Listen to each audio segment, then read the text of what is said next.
ఒక 40-50 నియోజకవర్గాలు గెలుపులో వీళ్ళ పాత్ర ప్రధానంగా ఉందని చెప్పేసి భావించవచ్చా? 40 నుంచి 50 నియోజకవర్గాలు. దీంట్లో మీ కృషి ఇంత అంటే ఏంటంటే మేజర్ నాకు కృషి ఉంటుంది. ఎలా అంటే నేను ట్రైబల్ డిపార్ట్మెంట్ ఇన్ఛార్జి ఇచ్చిన, మోటివేట్ చేసిన. రెండోది నేను గత 25 సంవత్సరాల నుంచి ట్రైబల్ కోసమే పనిచేస్తూ ఉండడం ఏదైతుందో దానికి ట్రైబల్స్ నాకు ఆ గౌరవం ఉన్నది, గుర్తింపు ఉన్నది. నేను చెప్పడం బెల్లన్న చెప్తే మా కోసం ఆలోచిస్తాడు, మా కోసం పనిచేస్తాడు కాబట్టి నేను చెప్పేది కరెక్ట్గా ఉంటుంది అనేది ఒక నమ్మకం మా ప్రజలకు ఉన్నది. చెక్ చేసుకుంటారు అట్లా. రెండవది ట్రైబల్కు సంబంధించినటువంటి అది గోండు కావచ్చు, కోయ కావచ్చు, లంబాడి కావచ్చు, ఏ తెగన కావచ్చు, నష్టం చేసేటటువంటి పని మా సొంత పార్టీ చేసినా నేను ఊకోననే విషయం, నేను దానికి కౌంటర్ చేస్తానే విషయం వాళ్ళకి తెలుసు.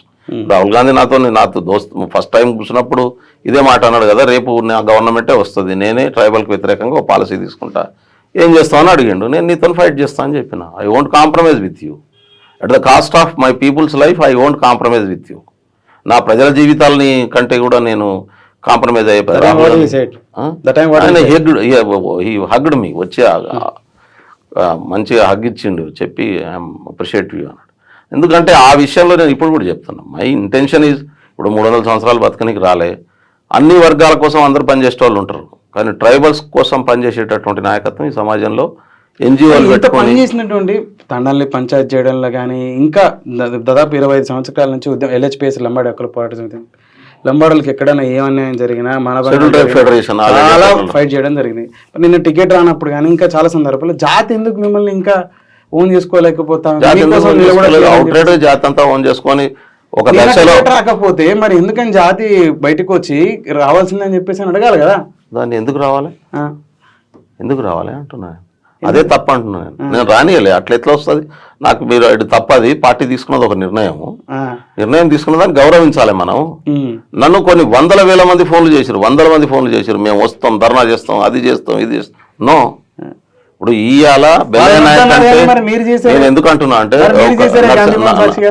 అది నేను ప్రొటెస్ట్ చేసిన, నేను ఒక్కనే ప్రొటెస్ట్ ఎందుకు చేసిన, నేను ప్రొటెస్ట్ చేసిన వీడియో కూడా తీసుకోండి. నాకు పార్టీకి వ్యతిరేకంగా చేయలే. నేను ఎమ్మెల్యే టికెట్కు ఎక్కడ అనర్హున్నో చెప్పండి, అనర్హుని ఈ అంశాలు మీలో తక్కువ ఉన్నాయి, ఈ పికప్ చేసుకో అంటే పికప్ చేసుకుంటా.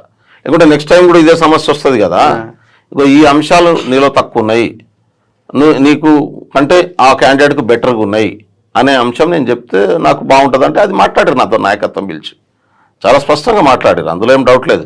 నీకంటే ఇప్పుడు ఒక్కొక్క కాన్సెన్స్లో వాళ్ళు గ్రౌండ్లో పట్టుకొని పనిచేసినటువంటి పరిస్థితి ఉంది, నీకు పార్టీ సముచితమైనటువంటి గౌరవం ఇస్తుందనే మాట చెప్పినారు. అందుకని నేనేమంటున్నా అంటే, నేనేమన్నా రోజు నన్ను ఏం చేస్తారో చెప్పండి, ఏ మార్గంలో తీసుకెళ్తారో చెప్పండి, నాకున్నటువంటి లోపాలు ఏందో చెప్పండి, నాకు ఇంకా సరి చేసుకోవాల్సిన అంశాలు ఏందో చెప్పండి. ఇదొకటి నాకు సరి చేసుకోవడం కోసం. రెండో వైపు ఇచ్చినటువంటి క్యాండిడేట్లను మార్చొద్దు, వాటిని మళ్ళీ నేను వాళ్ళని తీసేసి నాకు ఏమని అడగలే ఒకసారి ప్రకటన అయిన తర్వాత. ఎందుకంటే ఎంత నష్టం జరుగుతుందో నాకు తెలుసు. అట్లా దానికి పార్టీకి నష్టం జరుగుతుంది. ఒకరిని ఇచ్చేసి తీసేసి నాకు ఇచ్చిరనుకో, దాని మీద ప్రకటించిన క్యాండిడేట్ మీద సానుభూతి వస్తుంది. దాంతో ఏమవుతుంది, నాకు ఇచ్చినా నేను గెలవడం ఇబ్బంది అవుతుంది, దాంతో పార్టీ ఓడిపోతుంది. ఇప్పుడు ఇక్కడ 60 సీట్లలో ప్రతి సీట్ ఇంపార్టెంట్ అయినప్పుడు గెలవడం అనేది చాలా కీలకం అవుతుంది. అదే నేను ఆలోచించిన. రెండో ముఖ్యమైనటువంటి అంశం ఏంటంటే, టీఆర్ఎస్ను ఓడించాలని చెప్పి జనాలకు తయారు చేసి, జనాలు ప్రిపేర్ చేసి ఓడించడానికి కావాల్సినటువంటి ఫైనల్ యుద్ధానికి తయారు చేయడంలో నా పాత్ర కీలకంగా ఉంది. అప్పుడు నాకు వ్యక్తిగతంగా టికెట్ రాలేదని కాంగ్రెస్ పార్టీకి నష్టం చేసిందనుకో, ప్రజలను క్షమించరు, ప్రజలకు నష్టం జరుగుతుంది. అది టీఆర్ఎస్ను ఓడించడం అనేటటువంటిది ప్రజల ఎజెండా, దాన్ని ఇంప్లిమెంట్ చేయడం కోసం నా సర్వశక్తులు ఒడిన. అందుకనే నాకు టికెట్ రావడానికి 1 రోజు 2 రోజులు బాధపడ్డా, మళ్ళీ గ్రౌండ్లో దిగిన. నాకు పార్టీ కూడా పిలిచి మాట్లాడింది, ఇమీడియట్గా స్టార్ క్యాంపెయినర్ బాధ్యతలు ఇచ్చింది. మొత్తం 14-15 కాన్ఫరెన్స్లు అప్పచెప్పారు, అన్ని తిరిగినా, అప్పచెప్పని కాన్ఫరెన్స్లు కూడా తిరిగిన. ఎందుకంటే గెలవడం ఇంపార్టెంట్.